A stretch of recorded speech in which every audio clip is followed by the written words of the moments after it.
Hey everyone, welcome back to career in action. लगन आपकी, advice हमारी। This is Shilpa Saroj and आज के इस 10 कदम राउंड 3 में आप सभी का बहुत बहुत स्वागत है। तो देखो, आज के इस राउंड में हमारा टॉपिक क्या रहेगा। आज के टॉपिक हमारा रहेगा जियोलॉजी। और जियोलॉजी जो है आपके RSSB एग्ज़ाम यानी कि जो आपका होने वाला एग्ज़ाम 23 को, और RPSC दोनों ही, यानी सर्वेइंग की भी बात कर रही हूँ, माइन फोरमैन की बात कर रही हूँ, AME की बात कर रही हूँ, जियोलॉजिस्ट की भी बात कर रही हूँ, सारे में ही आपका ये पोर्शन है। ठीक है, जियोलॉजी। तो आप ये नहीं कह सकते कि भाई मेरा काम का तो है नहीं ये वीडियो, बिल्कुल है। देखो आपको कितना आता है 10 के दम राउंड में, आप 10 में से कितना अटेम्प्ट कर पा रहे हो, कितना आप खुद को ये जांच एनालिसिस कर सकते हो। ठीक है, तो चलो फिर शुरू करते हैं बिना देरी करते हुए। रुकना क्यों है, चलो तो लेट्स स्टार्ट प्रैक्टिसिंग। हमारा टॉपिक क्या है, जियोलॉजी है। MCQ सीरीज से हम देखेंगे ही। यहाँ पे मैं आपको क्वेश्चंस बताऊंगी, क्वेश्चन पूछूंगी, उसका आपको लास्ट में क्या करना है, कमेंट सेक्शन में लिखते जाना है कि इसका आंसर आपने क्या लगाया है या क्या आपने रखा है। उससे लास्ट में मुझे स्कोर बताइएगा कितना आपने स्कोर करा। ठीक है, एक एक करके मत बताइएगा, एक एक करके बहुत ज़्यादा हैक्टिक हो जाता है, फिर कन्फ्यूजन क्रिएट होता है। पूरा बताएंगे मुझे। तो लास्ट सेशन में, लास्ट राउंड में मैंने आपको एक क्वेश्चन दिया था, माइनिंग का क्वेश्चन था। देख लेते हैं इसको फटाफट, फिर जो है आगे बढ़ते हैं। ठीक है, देखिए तो हमारा जो क्वेश्चन था वो था deployment of machines at the working place from where mineral has to be extracted called. Question बहुत बढ़िया था कि मशीन्स को अगर हम डिप्लॉय करते हैं वर्किंग प्लेस पे, जहाँ से हम मिनरल्स को क्या करेंगे, एक्सट्रैक्ट करते हैं, तो उस जगह को हम क्या बोलते हैं, उसको हम फेस मैकेनाइजेशन बोलते हैं। फेस बात हुआ है तो फेस जहाँ पे वर्किंग हो रहा होता है उसको हम बोलते हैं कि फेस मैकेनाइजेशन बोलेंगे इस पूरे प्रोसेस को। ठीक है, ये इसका राइट आंसर हो जाएगा। अब हम बढ़ते हैं, आज का हमारा सबसे पहला क्वेश्चन क्या है। बहुत ध्यान से क्वेश्चन देखिएगा, मैं उसको एक्सप्लेन भी करूंगी, आपको बहुत सारी चीज़ें बताऊंगी आज, बहुत ही मज़ा आने वाला आपको आज के क्लास में। ठीक है, देखो तो सबसे पहला क्वेश्चन है आपका, the outer most layer of the sun's atmosphere is called what. Diagram भी दे दिया मैंने आपको यहाँ पे, जो बहुत ज़्यादा इंटेलिजेंट होंगे वो पकड़ भी लेंगे। ठीक है, ऑप्शन क्या दिया आपका, कोर, कोरोना, फोटोस्फेयर या फिर कोमा। चलिए बताइए कि जो आउटर मोस्ट लेयर होता है सन के एटमोसफेयर का, उसको हम क्या बोलते हैं। Your time starts now.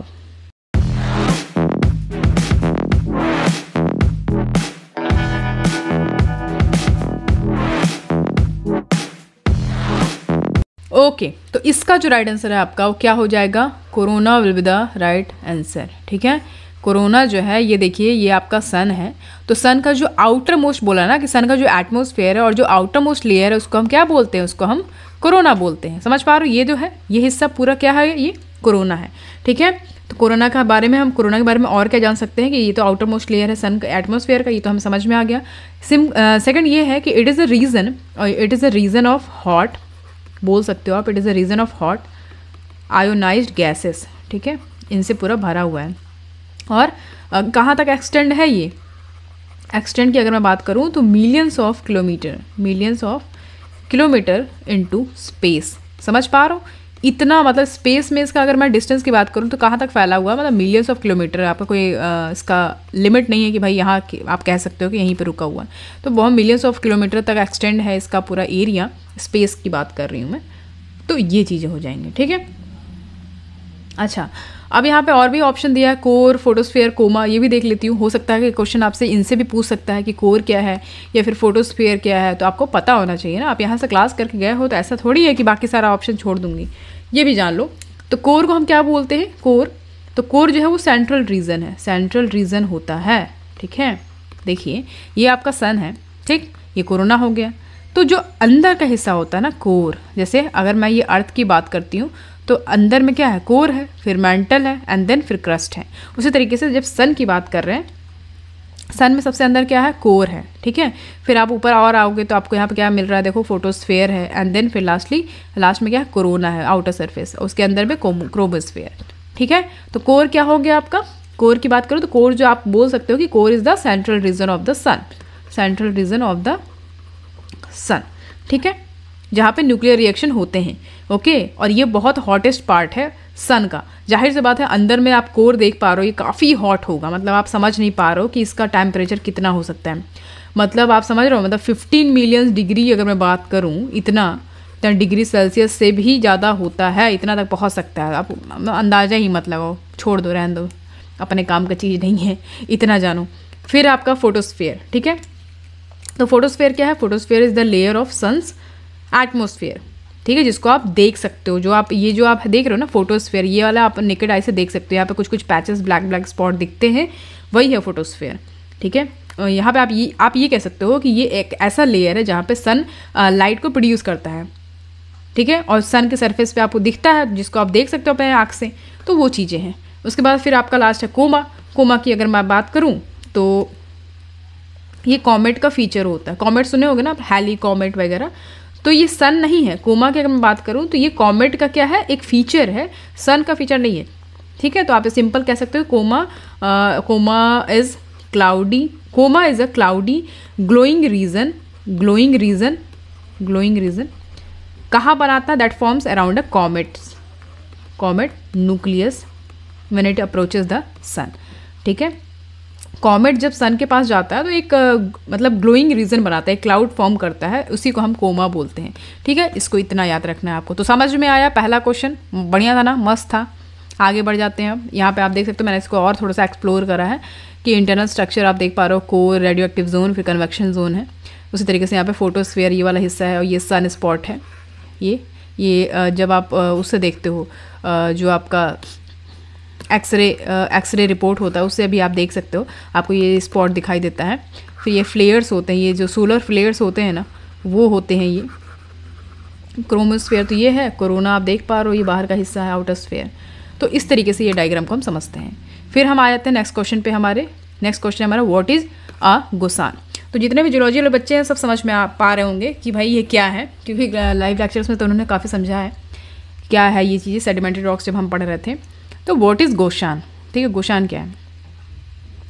तो यहाँ पे देख पा रहे हो, बढ़िया क्वेश्चन है। क्वेश्चन में ऑप्शन क्या दिया हुआ, a primary ore body rich in sulphides, a weather surface layer rich in iron oxide, a type of igneous rocks, या फिर अ हाइड्रोथर्मल वेन। चलिए बताइए, योर टाइम स्टार्ट्स नाउ।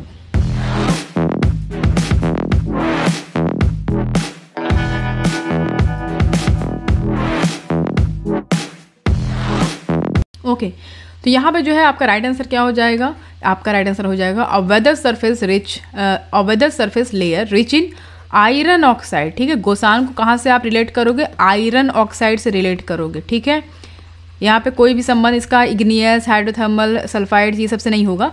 याद रखिएगा हमेशा, आयरन ऑक्साइड से रिच है, पूरा भरा हुआ है, उसको हम बोलते हैं गोसान। ये सब जो आप देख पा रहे हो ना, ये मिक्सअप दिख रहा है आपको, कैसे हुआ है ये मैं बताऊंगी आपको।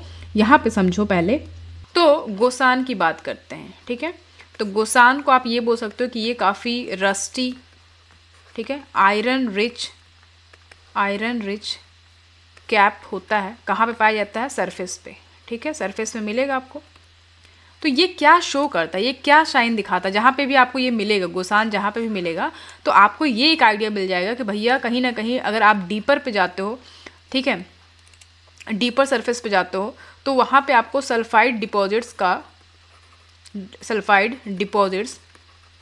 का एक आइडिया मिलेगा कि भैया यहाँ पे कहीं ना कहीं सल्फाइड डिपॉजिट्स मौजूद हैं। ठीक है, तो सिंपल हम कह सकते हैं गोसान्स जो है वो आयरन रिच डिपॉजिट्स होते हैं, जो कि फॉर्म होते हैं, कैसे फॉर्म होते हैं, थ्रू द ऑक्सीडेशन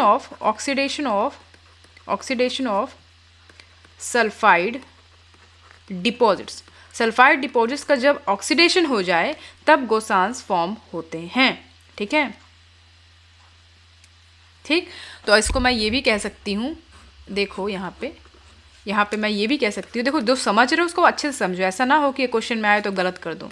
तो आप सिंपल ये भी कह सकते हो कि गोसान्स फॉर्म होते हैं, गोसान्स फॉर्म व्हेन सल्फाइड मिनरल्स जैसे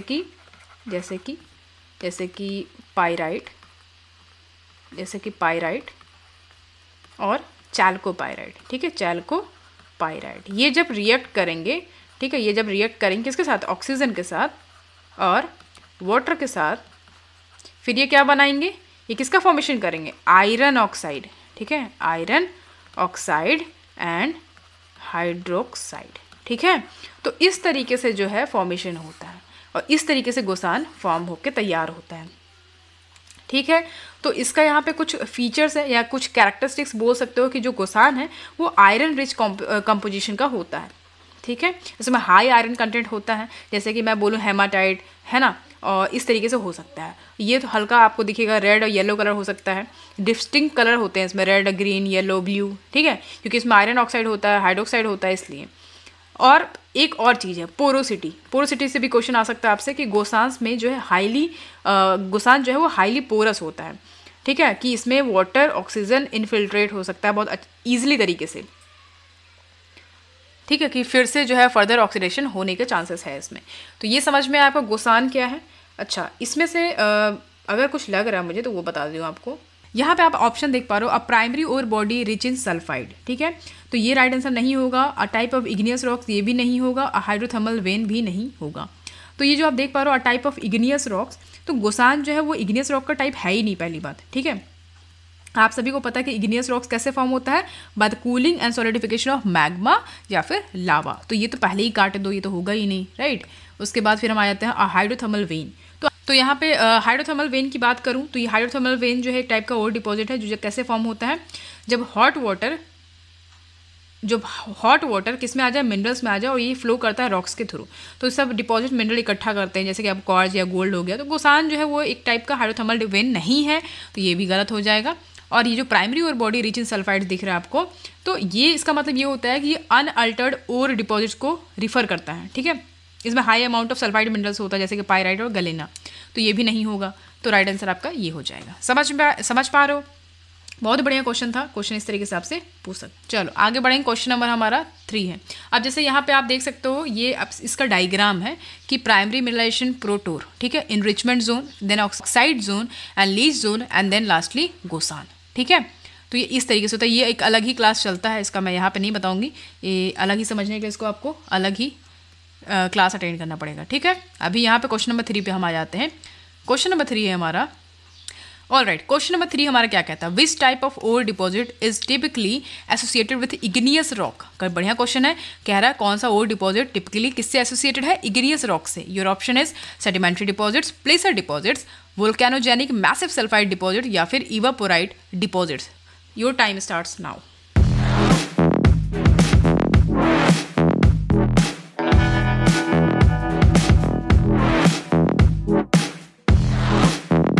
ओके तो यहाँ पे जो है राइट आंसर आपका क्या हो जाएगा, यहाँ पे अगर आप देखो तो राइट आंसर आपका हो जाएगा वोल्केनोजेनिक मैसिव सल्फाइड डिपॉजिट, VMS, ठीक है। तो आपसे एग्जाम में VMS का फुल फॉर्म पूछ सकता है, तो वोल्केनोजेनिक मैसिव सल्फाइड याद रखेंगे आप। अब यहाँ पे हम आते हैं ऑप्शन पे, क्या पूछ रहा है देखते हैं फटाफट। सेडिमेंट्री डिपॉजिट बोल रहा है, तो पहले तो ये देखो सेडिमेंट्री डिपॉजिट की बात किया है, तो सेडिमेंट डिपॉजिट की अगर मैं बात करूँ ये कैसे फॉर्म होते हैं, this deposits are form through the accumulation and compaction. जब सेडिमेंट्स का एक्यूमुलेशन हो, ठीक है, या फिर कंपैक्शन हो, किसका, एक्यूमुलेशन एंड कंपैक्शन, जैसे कि आपका सैंड ले लो, मड ले लो, इनका जब एक्यूमुलेशन हो रहा है या कंपैक्शन हो रहा है तब जो है आपका सेडिमेंट डिपॉजिट फॉर्म हो जाता है, सिंपल। तो ये जो है ये तो इग्नियस रॉक से एसोसिएटेड है ही नहीं ना, तो ये तो गलत हो जाएगा। फिर आपका आता है प्लेसर डिपॉजिट। अब हम प्लेसर डिपॉजिट की बात करें तो ये कैसे फॉर्म होता है, यहाँ पे देखो, these are form by the concentration of heavy minerals. जो हैवी मिनरल्स होते हैं उनके कंसंट्रेशन से ये फॉर्म होता है, जैसे कि आपका गोल्ड हो गया, प्लैटिनम हो गया, है ना, ये रिवर्स और स्ट्रीम में देखने को मिलेगा आपको। तो ये भी सिंपली आपके इग्नियस रॉक से एसोसिएटेड नहीं है, ठीक है। फिर आपका इवापोराइट डिपॉजिट है, ये तो बिल्कुल ही नहीं होगा। ये कैसे फॉर्म होता है, by the evaporation of sea water या फिर कोई अदर बॉडीज़ हैं वाटर में, तो अपने पीछे वो डिपॉजिट छोड़ देती है मिनरल्स का, जैसे कि आपका सॉल्ट या जिप्सम, तो ये भी नहीं होगा इग्नियस रॉक्स का, इससे एसोसिएटेड है ही नहीं। फिर बचता है आपका वोल्केनोजेनिक मैसिव सल्फाइड डिपॉजिट्स। अब यहाँ से आप दिमाग लगाओ कि भैया इग्नियस रॉक की बात कर रहे हैं तो वोल्केनो से कनेक्टेड है, तो बिल्कुल by cooling and solidification of magma, आपको तो पता है इग्नियस रॉक्स, तो वोल्केनो का जिक्र हुआ है, तो कुछ लोग तो ऐसे ही समझ के लगा देंगे इसको। राइट आंसर आपका यही हो जाएगा कि ये जो डिपॉजिट है कैसे फॉर्म होता है, through the interaction of hot fluid, ठीक है, hot fluid and rock in volcanic environment, ठीक है। तो ये जब जैसे ही ये जो डिपॉजिट्स हैं ये कैसे फॉर्म होते हैं, जो हॉट फ्लूइड्स हैं और जो रॉक्स हैं, जब इनका इंट्रैक्शन होता है ना वोल्केनिक इन्वायरमेंट में, तब जो है जाके आपके वोल्केनोजेनिक मैसिव सल्फाइड डिपॉजिट फॉर्म होते हैं। तो ये बेसिकली इससे कनेक्टेड है, यानी इससे एसोसिएटेड है, ठीक है। एग्जाम्पल के तौर पे आप बेसल्ट ले सकते हो, बेसल्ट, और रायोलाइट भी ले सकते हो, ठीक है, तो ये राइट आंसर आपका हो जाएगा। आगे बढ़ जाते हैं हम क्वेश्चन नंबर 4 पे। क्वेश्चन नंबर 4 हमारा देखो क्या कहता है, which mineral is most commonly associated with skarn deposits. अब आप सोचोगे भैया ये स्कार्न डिपॉजिट क्या होता है, ये तो हम सुने ही नहीं है, क्या है ये चीज़ें। तो जब आप ये पढ़ोगे ना ओर फॉर्मिंग प्रोसेस या हाइड्रोथर्मल प्रोसेस, मेटामॉर्फ डिपॉजिट्स वगैरह जब पढ़ोगे, ऑक्सीडेशन, गोसान, ये सब जो है इसमें आपका ये कवर होता है स्कार्न डिपॉजिट्स। ठीक है, मैं बहुत छोटे टर्म में आपको बता देती हूँ क्या होता है स्कार्न डिपॉजिट, पहले ये समझ लो फिर जो है आगे देखिएगा। ठीक है, which mineral is most commonly associated with skarn deposit. Your option is feldspar, garnet, quartz या हेमाटाइट। देख पा रहे हो what is skarn, known the process of skarn deposit formation. ये स्कार्न देख पा रहे हो आप, यहाँ पे वेरियस मिनरल्स हैं, उनके कंपोजिशन से जो है ये बन के तैयार हो रहा है, ऐसा कुछ दिख रहा है। तो मुझे बताओ कौन कॉमनली एसोसिएटेड है स्कार्न डिपॉजिट से। Your time starts now.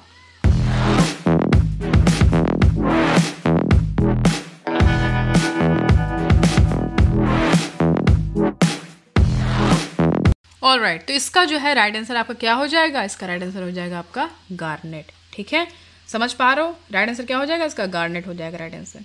ठीक, अच्छा अब यहाँ पे समझो ये जो बता रही हूँ मैं स्कार्न डिपॉजिट्स। ठीक है, तो स्कार्न जो है और साथ में इसके एक और होता है ग्रिसेन बोलते हैं, स्कार्न डिपॉजिट एंड ग्रिसेन डिपॉजिट्स। ठीक है, ये जो है यहाँ पे समझिए स्कार्न की बात करते हैं पहले।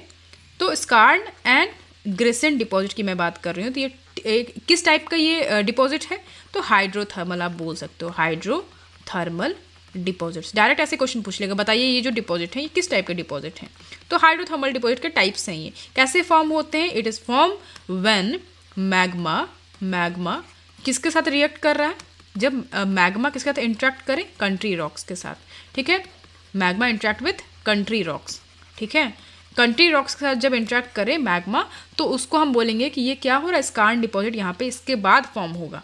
ठीक है, समझ पा रहे हो, तो वही चीज़ है यहाँ पे।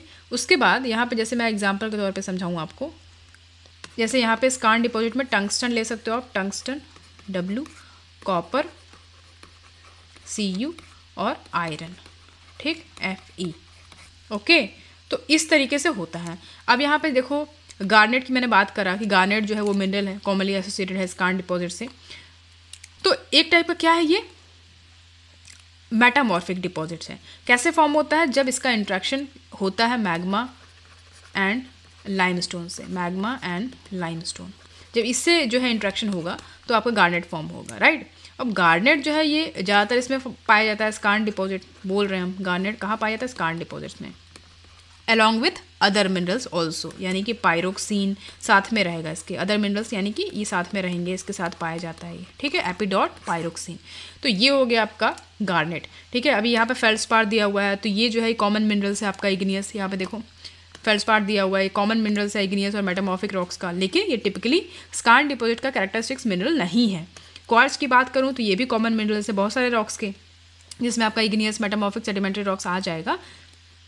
क्वार्ट्ज की बात करूँ तो ये कुछ टर्म में अगर मैं कहूँ कि स्कार्न डिपॉजिट में देखने को मिलता है, लेकिन टिपिकली ये इसका मेजर कैरेक्टरिस्टिक्स नहीं, ज़्यादातर नहीं पाया जाता है।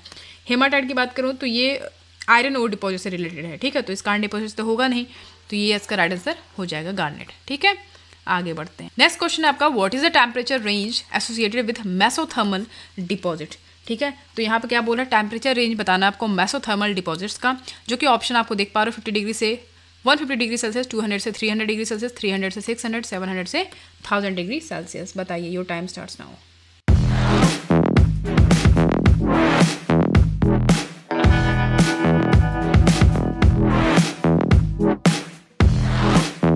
ओके, तो यहाँ पे देखिए इसका राइट आंसर क्या हो जाएगा, 200 टू 300 डिग्री सेल्सियस। अब ये हुआ क्या, ये क्या चीज़ आप पढ़ रहे हो, पहली बात तो यही आ जाता है दिमाग में। तो सबसे पहले मैं आपको बता दूं कि जब हम हाइड्रोथर्मल प्रोसेस पढ़ेंगे, हाइड्रोथर्मल प्रोसेस एंड डिपॉजिट्स, तब इसमें ये चीज़ें आ जाएंगी।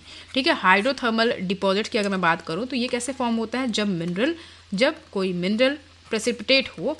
ठीक है, जब कोई मिनरल प्रेसिपिटेट होता है from where, from hydrothermal fluid, from hydrothermal fluid जो कि काफ़ी हॉट होता है, ठीक है। मिनरल रिच फ्लूइड वो क्या करता है, जो रॉक्स है उससे सर्कुलेट होके आगे बढ़ता है। जो ये सर्कुलेट होके आगे बढ़ रहा है तो जाहिर सी बात है इसका कुछ टेम्परेचर होगा, इस टेम्परेचर पे ये फॉर्म होगा, इस टेम्परेचर पे थोड़ा सा कम होगा हॉट। तो ये जो टेम्परेचर बताया गया है तो उसका अलग अलग नाम दिया है कि इस डिपॉजिट को हम क्या बोलेंगे, मेसोथर्मल बोलेंगे, एक्सोथर्मल बोलेंगे। तो इस तरीके से यहाँ पे इसको बताया गया है। ठीक है, समझ पा रहे हो?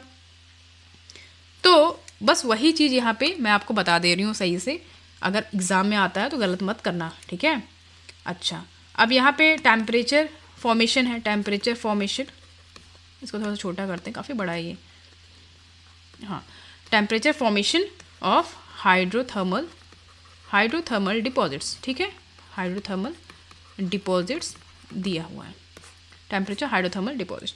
तो यहाँ पे क्या है कि ये जो टर्म है, जैसे कि मैं बोलूँ, नीचे से शुरू करते हैं, लैप्टोथर्मल। ठीक है, लैप्टोथर्मल 50 डिग्री सेल्सियस से क्या लेस। ठीक है। अब यहाँ पे जेनोथर्मल तो मोर देन 300 डिग्री सेल्सियस। ठीक है, जेनोथर्मल। फिर आपका क्या हो जाएगा, टेलीथर्मल यानी कि 50 से 100 डिग्री सेल्सियस। फिर आपका एपीथर्मल हो जाएगा, एपीथर्मल यानी कि 100 से 200 डिग्री सेल्सियस। फिर आपका हो जाएगा मेसोथर्मल जो कि क्वेश्चन में आपसे पूछ रहा था, तो 200 से 300 डिग्री सेल्सियस। और सबसे लास्ट में आपका हाइपोथर्मल आ जाएगा, हाइपोथर्मल यानी कि आपका लेस देन 200 डिग्री सेल्सियस। ठीक है। तो ये इस तरीके से कुछ है, कुछ आंकड़ा आपको इधर उधर मिल सकता है, लेकिन मोस्टली यही रहता है। ठीक है। तो मोर देन 200 जो दिख रहा है, इसको आप मोर देन 300 भी ले सकते हो, मोर देन 300, क्योंकि ये बहुत हॉट होता है। हाइपोथर्मल की मैं बात करूँ तो ये वेरी हॉट होता है, वेरी हॉट। ठीक है, मतलब इसमें आपको गोल्ड, कॉपर ये सब देखने को मिलेगा, जिंक वगैरह फॉर्म होते हैं। और मेसोथर्मल की बात करूँ तो 200 से 300 degree Celsius gold, copper, lead ये सब फॉर्म होंगे। एपीथर्मल आपका 100 से 200 डिग्री सेल्सियस। ठीक है, वार्म क्लाइमेट होता है, वार्म टेम्परेचर। ठीक, तो ये आपको याद करना पड़ेगा कि ये जो टेम्परेचर है, यहाँ पे वेरी हॉट बताया मैंने। मेसोथर्मल में आप देख पा रहे हो, मेसोथर्मल में हम क्या बोलेंगे, हॉट। ठीक है, एपीथर्मल में क्या बोलेंगे, वार्म। टेलीथर्मल में क्या बोलेंगे हम, कूल। ठीक है, यानी कि 50 से 100 डिग्री। ठीक है, याद रखेंगे इसको। अच्छा, उसके बाद जेनोथर्मल की बात करो तो जेनोथर्मल में वेरी हॉट। ठीक है, वेरी हॉट। फिर यहाँ पे लैप्टोथर्मल, फिर यहाँ पे वेरी कूल। ठीक, इसको आपको याद रखना है। टेम्परेचर रेंज जो है ये बहुत इंपॉर्टेंट है। तो यहाँ पे जो आप हाई टेम्परेचर देख रहे हो ना, मतलब हाई टेम्परेचर यानी कि हाइपोथर्मल की अगर मैं बात करूँ, यहाँ पे हाई टेम्परेचर है तो यहाँ पे जो मिनरल्स है ना वो बहुत क्विकली फॉर्म हो जाएंगे। ठीक है, अब यहाँ पे जैसे मेसोथर्मल की मैंने बात करा, मेसोथर्मल तो ये हॉट है टेम्परेचर, तो इसमें जो मिनरल्स फॉर्म होंगे वो स्टेडली होंगे। ठीक है, मीडियम हीट पे, जैसे मान लीजिए कोई केक है वो बेक कर रहे हो आप, तो मीडियम हीट पे बन जाएगा। अब लोअर टेम्परेचर की बात करो तो मिनरल्स बहुत धीरे धीरे फॉर्म होंगे। ठीक है, जैसे कि आपका एपीथर्मल हो गया, टेलीथर्मल, लैप्टोथर्मल। ठीक है, यहाँ पे मिनरल्स स्लोली फॉर्म होंगे। ठीक है, स्लोली हीट पे इस तरीके से फॉर्म होते हैं। समझ पा रहे हो? तो ये हो गया आपका। तो आपसे ये मेसोथर्मल में कौन कौन से मिनरल्स आपको यहाँ पे इसका डिपॉजिट मिल जाएगा, गोल्ड, कॉपर, जिंक, लेड। ठीक है, ये याद रखना है आपको। समझ पा रहे हो? आगे बढ़ें। अब जैसे कि यहाँ पे मेसोथर्मल की बात हुई है, मेसोथर्मल डिपॉजिट्स, तो मैं उसको बता दूँ कि ये कैसे फॉर्म होते हैं। It forms when hot fluid. ठीक है, जब हॉट फ्लूइड रिच मिनरल्स कहाँ पे सर्कुलेट हो, रॉक्स में सर्कुलेट हो, मतलब 5 से 15 किलोमीटर। ठीक है, ये जब सर्कुलेट हो रॉक्स के थ्रू, ठीक है, तो ये जो फ्लूइड है ये कहाँ से आ रहे हैं, कहीं से भी आ सकते हैं, मतलब मैग्मा ले लो या फिर आपका अर्थ का मैंटल ले लो या मेटामॉर्फिक रिएक्शन हो गया, वहाँ से आ रहे हैं। सोर्स कुछ भी हो सकता है, यही सब सोर्स हो सकते हैं। और 5 से 15 किलोमीटर तक अगर फ्लूइड क्या हो रहा है, ट्रैवल कर रहा है, सर्कुलेट हो रहा है, तो मेसोथर्मल डिपॉजिट ही इकट्ठा करेगा वहाँ पे। ठीक है, तो इसका टेम्परेचर इतने बीच में रहेगा। तो ये हो गया क्वेश्चन। आगे बढ़ते हैं। नेक्स्ट क्वेश्चन है हमारा, क्वेश्चन नंबर 6 कहता है which of the flowing is a group of terrestrial planets or inner planets within the solar system. ठीक है, क्या बोल रहा है कि कौन से ग्रुप टेरेस्ट्रियल प्लैनेट्स या इनर प्लैनेट्स जो सोलर सिस्टम में होते हैं उनका नाम आपको बताना है। कौन से इसमें से 4 ऑप्शन में से होंगे। तो your option is Mercury, Earth, Mars, Jupiter, Mercury, Earth, Venus, Jupiter, या फिर मर्करी, अर्थ, मार्स, सैटर्न, या Mercury, Venus, Earth, Mars. Your time starts now.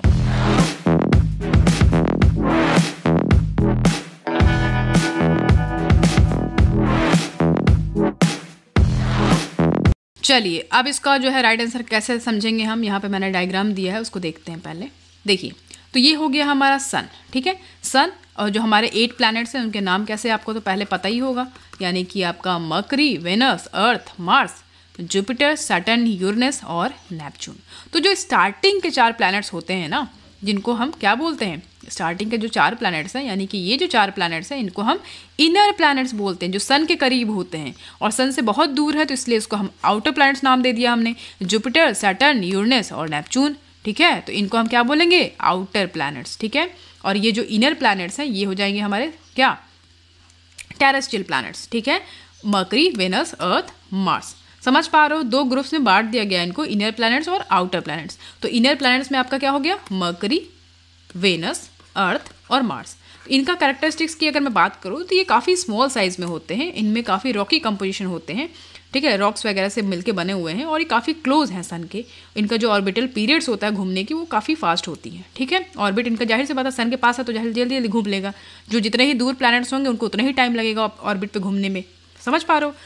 अच्छा, उसके बाद आउटर प्लैनेट्स की बात करूँ, जुपिटर, सैटर्न, यूरेनस और नेपच्यून। इनका साइज काफ़ी बड़ा होता है, लार्जर प्लैनेट्स बोलते हैं इनको। गैसेस कंपोजिशन होते हैं, मतलब मोस्टली इसमें हाइड्रोजन और हीलियम गैस ही देखने को मिलेगा, ठीक है। गैसेस से बन के ही पूरा प्लैनेट्स बने हुए हैं ये सब। ये जो सैटर्न देख पा रहे हो रिंग बना है, ठीक, तो ये रिंग्स में क्या है, इसमें गैसेस सब्सटेंस है, तो गैसेस से मिलके पूरा बना हुआ है रिंग। अच्छा, काफ़ी दूर है सन से और इसका ऑर्बिटल पीरियड काफ़ी स्लो है, ठीक है। तो लास्ट में आपका जो नवा प्लैनेट था वो प्लूटो था, जिसको हटा दिया गया है बोल के कि भैया ये डॉर्फ प्लैनेट में आएगा, बॉना प्लैनेट में आएगा, इसलिए हम इसको कंसिडर नहीं करते हैं अपने सोलर सिस्टम में, ठीक है, समझ पा रहे हो। अच्छा, अब हम आ जाते हैं नेक्स्ट। तो यहाँ पे देखो, ये देखिए यहाँ पे इनर प्लैनेट्स में ये चीज़ें लिखी हुई हैं, इसको आप देख सकते हैं। इनर प्लैनेट्स में कोई रिंग नहीं होता है, नो रिंग्स, समझ पा रहे हो। फ्यू मून्स, मतलब मून्स काफ़ी, मतलब मून्स जो है वो काफ़ी कम है, ठीक है, in comparison to outer planets. यहाँ पे क्लोज टू सन है, ठीक है, हाई डेंसिटी होता है, लो मास होता है, सॉलिड सरफेस होता है, स्मॉल एंड रॉकी होते हैं। यहाँ पे काफ़ी सारे मून्स हैं, रिंग्स भी देखने को मिलेंगे आपको, लो डेंसिटी होता है, हाई मास होता है, ठीक है। ये चीज़ें आपको पता होनी चाहिए। तो राइट आंसर का क्या हो जाएगा, देखिए मरकरी, वेनस, अर्थ, मार्स जो है आपका राइट आंसर हो जाएगा, ठीक है। अगर आपसे आउटर प्लैनेट पूछेगा तो क्या बताओगे, जुपिटर, सैटर्न, यूरेनस और नेपच्यून, ठीक है। तो ये आपके आउटर प्लैनेट्स हो जाएंगे। ओके, बढ़ते हैं आगे क्वेश्चन नंबर 7 पे। क्वेश्चन नंबर 7 कहता है the Moho discontinuity marks the boundary between which 2 layers of the earth. अब यहाँ पे मोहो डिसकंटिन्यूटी मैंने इतनी बार बताया, 75 बार बताया होगा, मतलब गिन के, तो इतनी बार मैंने बताया है। ये एग्जाम में तो मतलब ऐसा हो ही नहीं सकता कि एग्जाम में पूछें डिसकंटिन्यूटी से क्वेश्चन ना, ऐसा हो ही नहीं सकता है। तो मार्क माई वर्ड्स, क्या बोल रही हूँ मैं, अगर बोल रही हूँ तो जाहिर सी बात आएगा। तो Moho discontinuity mark the boundary between which 2 layers of earth. तो यहाँ पे डिसकंटिन्यूटीज की बात हुई है, मैं बताऊंगी क्या होता है, पहले आप आंसर करो। Your option is crust and upper mantle, outer core है inner core, mantle and lower mantle, crust and lower mantle. चलो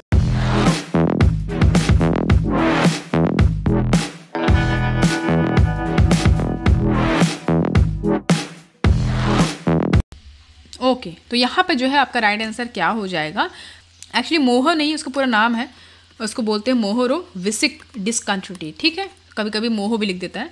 तो ये है, अब ये होता क्या है पहले तो ये समझ लो आप, ठीक है। तो देखो जो हमारा अर्थ का स्ट्रक्चर है ना, उसको 4 मेजर कंपोनेंट में क्या किया गया है, बांटा गया है। 4 मेजर कंपोनेंट्स में इसको बांट दिया गया है। क्या बोलते हैं उसको, बोलते हैं हम, एक मिनट, क्रस्ट, ठीक है, मेंटल और आउटर कोर और इनर कोर, ठीक है, इनर कोर। तो सिंपल इसको ऐसा समझ लो कि जैसे ये हमारा अर्थ है, मान लो इसको मैं गोला कर दूं, यहाँ से लेके पूरा गोला, जैसे कि ये हिस्सा अगर मैं गोला कर दूं और ये कुछ इस तरीके से बताया गया है। ये देखिए, ये कोर हो गया, ये मेंटल हो गया और ये क्रस्ट हो गया, ठीक है। इसी का 1/4 हिस्सा को इस तरीके से दिखाया है यहाँ पे, ठीक है। तो हम ये कह सकते हैं कि भैया ये हमारा कोर हो गया, ये मेंटल हो गया और ये ऊपर का हिस्सा क्रस्ट हो गया, ठीक, वही चीज़, कोर हो गया, मेंटल हो गया, क्रस्ट हो गया। अब यहाँ पे समझो कि जो लेयर है, ठीक है, उसका अपना यूनिक केमिकल कंपोजिशन है, ठीक है, फिजिकल स्टेट है, और वो अर्थ के सरफेस को क्या करता है, इम्पैक्ट करता है, जाहिर सी बात है। तो जो भी लेयर हैं, ये सारे जो लेयर हैं, ये एक दूसरे से क्या किए गए हैं, सेपरेट किए गए हैं एक ट्रांजिशन जोन से, ठीक है। इस ट्रांजिशन जोन्स को हम डिसकंटिन्यूटीज़ बोलते हैं, डिसकंटिन्यूटीज़, समझ पा रहे हो। जैसे कोर है, जैसे मान लीजिए यहाँ से लेके यहाँ तक कोर है, ठीक है। अब यहाँ से लेके यहाँ तक मैंटल है, तो इनको क्या करेंगे हम, एक सेपरेट करेंगे एक बाउंड्रीज से कि भैया यहाँ पे जो बाउंड्रीज है ये इसको काटती हैं, दोनों को अलग करती हैं। यहाँ पे जो इसका केमिकल कंपोजिशन है, फिजिकल स्टेट है, वो डिफरेंट होगा, यहाँ पे डिफरेंट होगा, इसीलिए इसको हम डिसकंटिन्यूटीज से क्या करेंगे, डिनोट करेंगे, ठीक है। अब यहाँ पे देखिए, जैसे कि ये देखो, ये क्या देख पा रहे हो आप, कोर, समझ पा रहे हो, कोर, तो यानी कि यहाँ से लेके यहाँ तक कोर है, और यहाँ से लेके यहाँ तक मैंटल है, और यहाँ से लेके यहाँ तक क्रस्ट है। इतना तो हमें समझ में आ गया। अब सबसे जो पहला लेयर है उसको हम बोलते हैं कॉनरेड डिसकंटिन्यूटी, ठीक है, कॉनरेड डिसकंटिन्यूटी। इसको मैं खुद से बना के दिखाऊँ, ज़्यादा समझ में आएगा आपको, फटाक से बनाती हूँ। देखो, अब जैसे यहाँ पे ये आपका ओशन हो गया, ठीक है, ये पहाड़ वहाड़ है, इधर ऐसे ऐसे पहाड़ बना, ठीक है। अब ये देखिए, ये जो हिस्सा है, ये पूरा हिस्सा मैं डिनोट करती हूँ इसको, ये क्रस्ट है, ठीक। यहाँ से यहाँ तक आपका मेंटल हो गया, ठीक है। ये इसको कोर बोलते हैं। एक मिनट, ये थोड़ा सा ज़्यादा बड़ा हो गया, रुको, अरे ये भी हटा लो,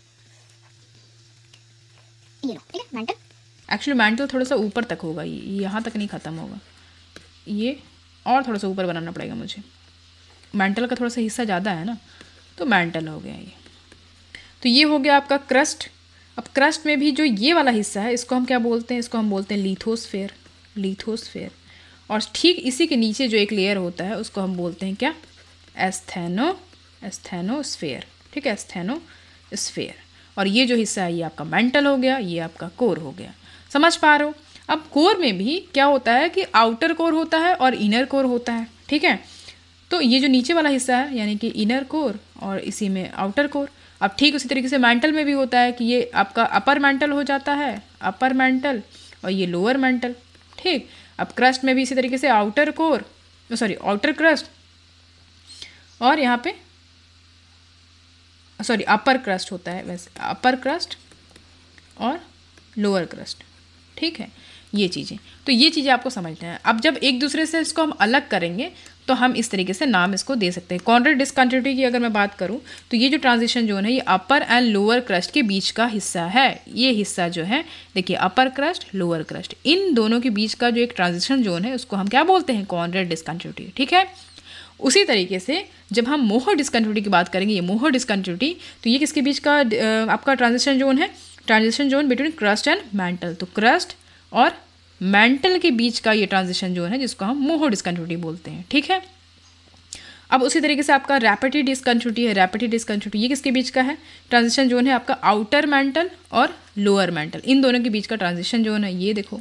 अब उसी तरीके से गुटेनबर्ग डिसकंटिन्यूटी है, गुटेनबर्ग इंपॉर्टेंट है, ट्रांजिशन जोन है किसके बीच का, मेंटल, यानी कि ये मेंटल और आपका किसके, कोर के बीच का डिसकंटिन्यूटी है गुटेनबर्ग। फिर आपका लास्ट है आपका लहमान डिसकंटिन्यूटी, ये आउटर कोर और इनर कोर के बीच का, आउटर कोर और इनर कोर के बीच का ट्रांजिशन जोन है। इस तरीके से क्वेश्चन पूछता है आपसे। यहाँ पे आपका मोहर डिसकंटिन्यूटी बोला है तो मोहर आपका यहाँ पे है, यानी कि कोर और मेंटल के बीच का। देखो यहाँ पे कहीं कोर और मेंटल लिखा है क्या, तो यहाँ पे क्या बोल रहा है, मोहर डिसकंटिन्यूटी बोला है, यानी कि क्रस्ट और मेंटल के बीच का, ठीक है। तो क्रस्ट और अपर मेंटल देख पा रहे हो, क्रस्ट और अपर मेंटल आपका राइट आंसर हो जाएगा मोहर डिसकंटिन्यूटी की अगर मैं बात करूँ तो, ठीक है। क्रस्ट एंड मेंटल, सिंपल ये भी बोल सकते हो क्रस्ट एंड मेंटल, लेकिन यहाँ पे क्रस्ट दिया हुआ है तो अपर मेंटल ही लिखोगे आप, ये राइट आंसर आपका हो जाएगा, ठीक है। इस तरीके से इसको हम समझते हैं। अब हम आ जाते हैं क्वेश्चन नंबर 8 पे। क्वेश्चन नंबर 8 हमारा कहता है which district of Rajasthan are prone to high risk zone of earthquake lies in zone 4। यहाँ पे समझ रहे हो कौन सा डिस्ट्रिक्ट राजस्थान का जो बहुत ज़्यादा हाईली रिस्क पे है, हाई रिस्क जोन है अर्थक्वेक का, जो कि जोन 4 में आता है।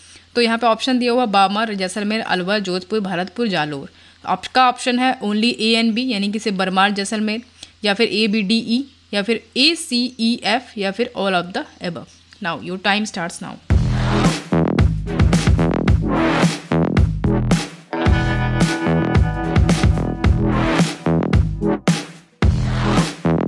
ओके, तो इसका जो राइट आंसर है आपका क्या हो जाएगा, ए अलवर, बाड़मेर, अलवर, भरतपुर, एंड जालोर, ये जो है आपका राइट आंसर हो जाएगा। ये काफ़ी हाई रिस्क एरिया है, हाई रिस्क जोन है अर्थक्वेक के लिए, ठीक है। ये जोन 4 में कंसिडर इसको हम करेंगे।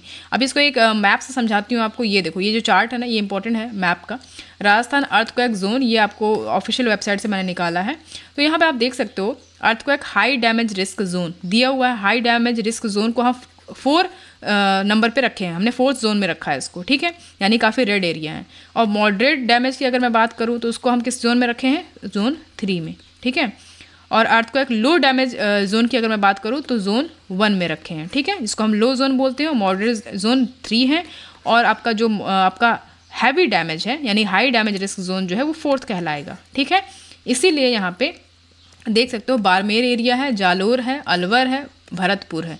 देख पा रहे हो ये एरिया जो है काफ़ी हाई रिस्क पे है, ठीक। तो वहीं पे बाड़मेर, उसके बाद अलवर, भरतपुर और जालोर आ जाएंगे जोन 4 में, ठीक है। तो ये आपका राइट आंसर हो जाएगा ऑप्शन 3, ठीक है। आगे बढ़ते हैं। क्वेश्चन नंबर नेक्स्ट देखो, विच of the following type of seismic waves arrive first at the seismic station from an earthquake hypocentre. बहुत ही ज़बरदस्त क्वेश्चन है। ऑप्शन है आपका P waves, S wave, relay waves या फिर लव वेव्स।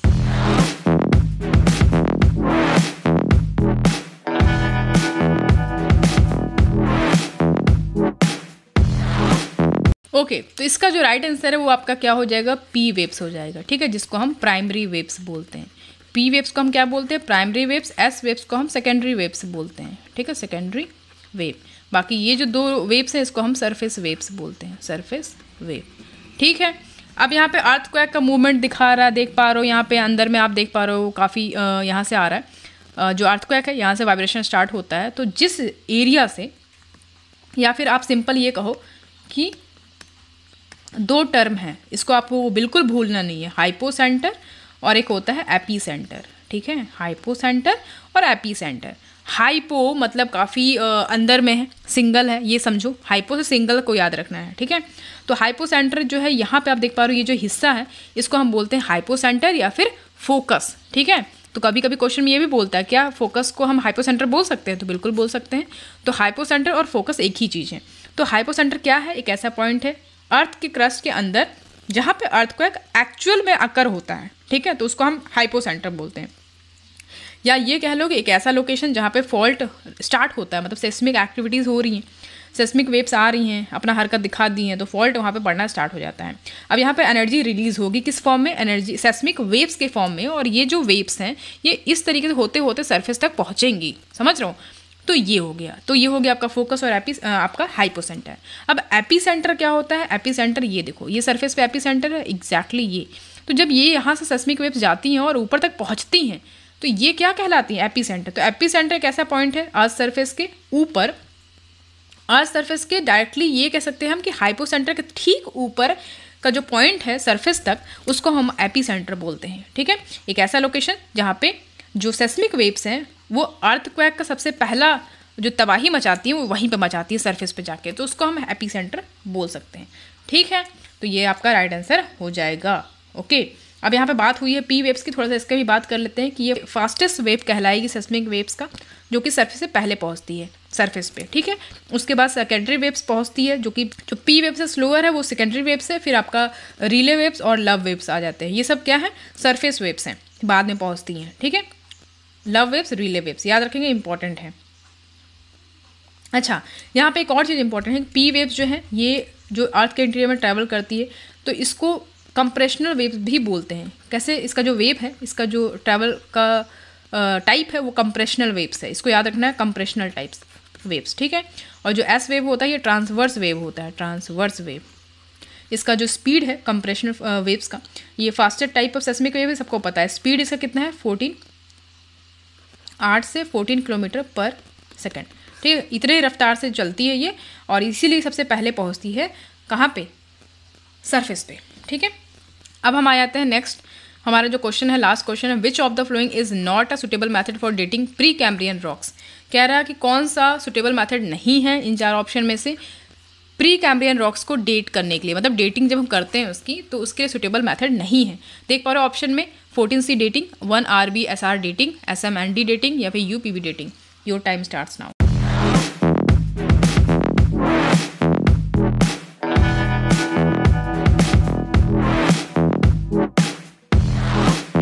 ओके, तो इसका जो राइट आंसर है वो क्या हो जाएगा, 14C डेटिंग। ये जो सुटेबल मेथड नहीं है प्री कैम्ब्रियन रॉक्स को डेटिंग करने के लिए, ठीक है, इंपॉर्टेंट है ये किस लिए इंपॉर्टेंट है, 14C कार्बन की बात करूँ, कार्बन 14, इसकी बात करूँ, कार्बन 14, ठीक है, इसकी बात करूँ तो ये जो है ये रेडियो एक्टिव कार्बन, ये क्या मेज़र करता है, कार्बन 14 डेटिंग की अगर मैं बात करूँ तो ये क्या मेज़र करता है, तो ये जो है इसका डीके मेज़र करता है, ठीक है, DK of radio active carbons, इसको मेज़र करता है ये डेटिंग। इस मेथड को हम इसलिए अपनाते हैं, ठीक है।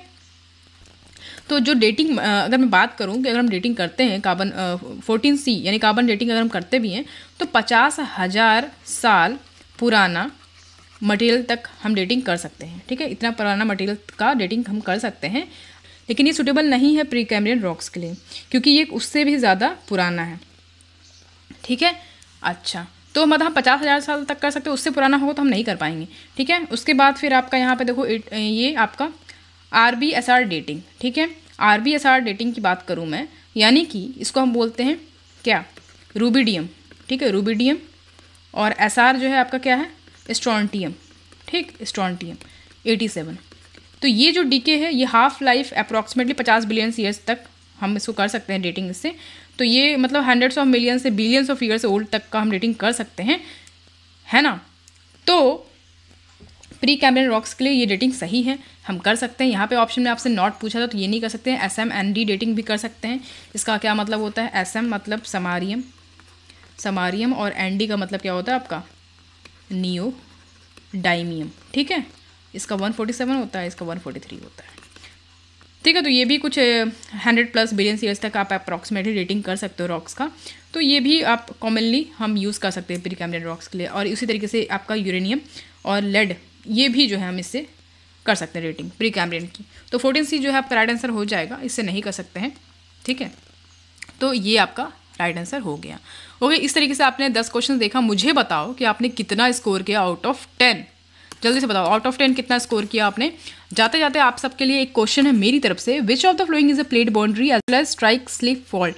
तो इन 4 ऑप्शन में से कौन सा प्लेट बाउंड्री है और साथ ही साथ स्ट्राइक स्लिप फॉल्ट भी है। तो your option is Himalaya frontal fault, great boundary fault, या ग्रेट ग्लेन फॉल्ट, या फिर सैन एंड्रियास फॉल्ट। तो अभी क्या करना है, इसका आंसर आपको कमेंट सेक्शन में कमेंट करके देना है। मुझे बताओ आपने आउट ऑफ 10 कितना स्कोर करा है, ठीक है। उसके बाद फिर मैं आपको कमेंट में बताऊंगी इसका राइट आंसर क्या होगा। ओके, अभी आपने अगर इसका पहले का राउंड नहीं देखा है, राउंड 1 और 2, तो फटाफट जाओ जल्दी से देखो उसको। उसके बाद मुझे बताओ कि उसमें कितना स्कोर करा था आपने, ठीक है। और अभी समय है, अगर 23 को आपका एग्जाम है RSSB का, तो आप चाहो तो लास्ट टाइम पे स्टडी मटेरियल्स ले सकते हो रिवाइज पर्पज़ के लिए, ठीक है। तो आज के लिए इतना ही रखते हैं। बाकी आप टेलीग्राम को ज्वाइन कर लीजिए, फटाफट उस पर क्विज़ होते हैं मंडे टू फ्राइडे। और अभी तक आपने हमारा ऐप नहीं डाउनलोड किया तो फटाफट ऐप डाउनलोड करो, ठीक है। तो आज का सेशन यहीं पे ख़त्म करते हैं, बाकी मिलेंगे आपसे जल्दी ही नेक्स्ट राउंड में। आज के लिए इतना ही। Thank you so much for watching, see you at the next class.